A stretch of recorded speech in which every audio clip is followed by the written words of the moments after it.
The Count of Monte Cristo by Alexander Dumas.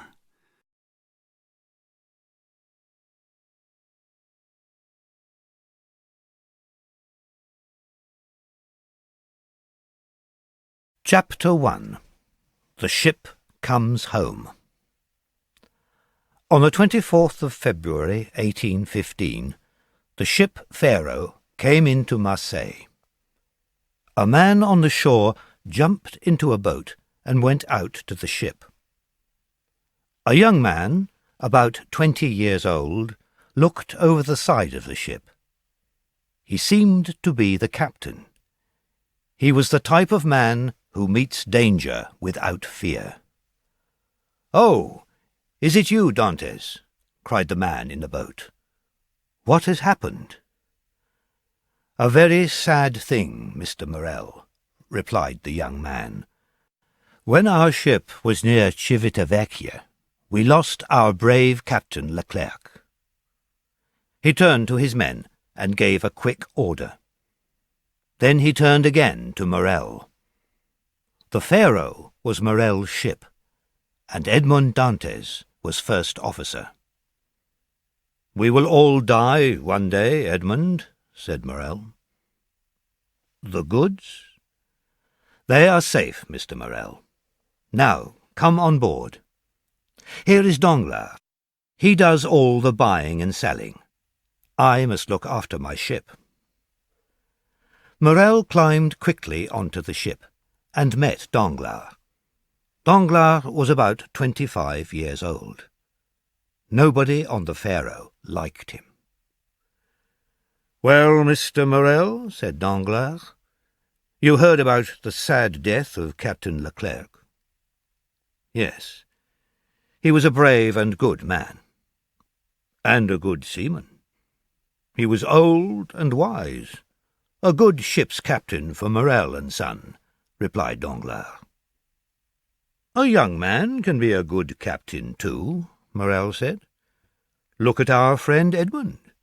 He works well." "Yes," said Danglars. He looked at Dantes. He did not like him. "Yes, he is young, and he is very sure of himself. When the captain died, we had to take orders from him, and as a result we lost a day and a half at the island of Elba. We needed to come straight to Marseille." "He has to take the captain's place," said Morel. "He is the first officer. But it was wrong to stop at Elba." "Was the ship unsafe? Did you need to work on it?" "There was nothing wrong with the ship. We stopped at Elba and went on shore. It was a holiday, not work." "Dantes," the ship owner called, "come here, please." "In a minute, Mr. Morel," answered Dantes. He gave an order to his men. When the ship was safely tied up, Dantes came towards Morel. "The ship is now ready," he said. "Can I help you, sir?" Danglars took a few steps back. "Why did you stop at the island of Elba?" asked Morel. "I don't know, Mr. Morel. It was Captain Leclerc's last order. He gave me a letter for Marshal Bertrand." Morel took Dantes' arm and pulled him close. "And how is Napoleon?" he said quietly. "He seemed very well." "You spoke to him?" "No. He spoke to me," said Dantes. "He asked, 'When did you leave Marseille? What goods are on board?' He was very interested. Perhaps he wanted to buy the ship." "I am only the first officer," I said. "The ship belongs to Morel and Son." "Ah," he said, "I know them. The Morels have owned ships for many years. But there was a Morel who was a soldier. He fought with me at Valence." "True," cried Morel happily. "That was Policar, Morel, my uncle. He was a great soldier, a captain. Dantes, my uncle, will be very happy about Napoleon. It will bring fire into the old soldier's eyes. You were right to stop at Elba, Dantes. But don't tell people about the letter for Marshal Bertrand, and about Napoleon. You will get into trouble." "Why?" asked Dantes. "I don't know what was in the letter. Napoleon only asked me simple questions. Anyone can answer questions like those."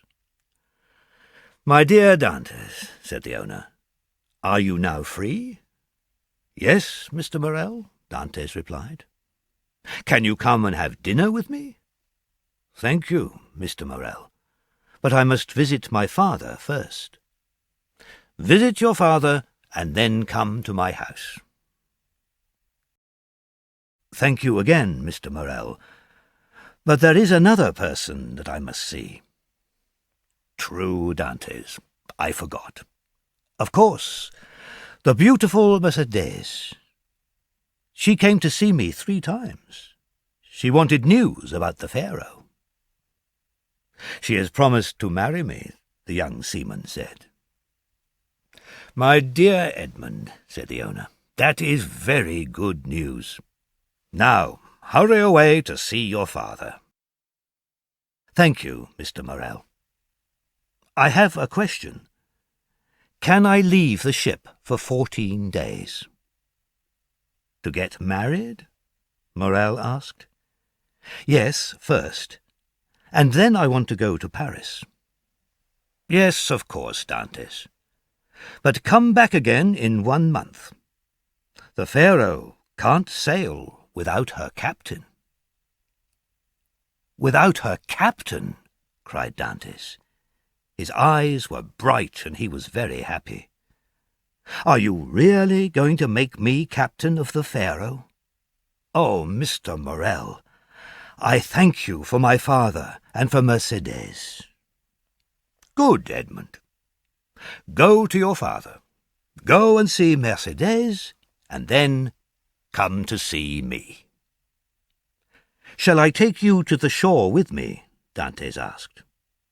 "No, thank you. I'll stay and do some work with Danglars." "Were you pleased with him on this journey?" "Do you mean, is Danglars a good friend?"